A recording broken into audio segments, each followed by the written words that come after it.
Okay, you ready? Yeah. 3, 2, 1. Okay, Sebastian. So tell me, what are we trying to do with Kid Size Code?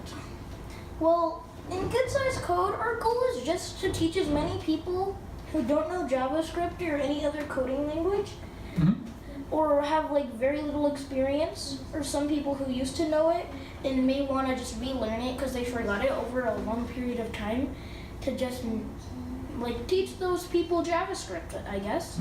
Okay.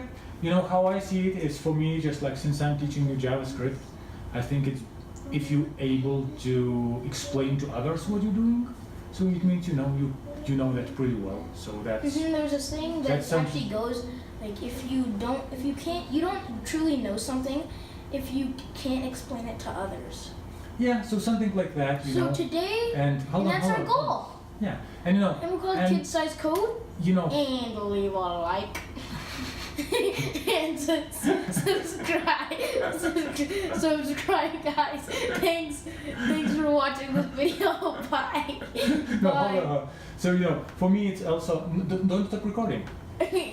So for me it's also something to keep you motivated and keep you challenged.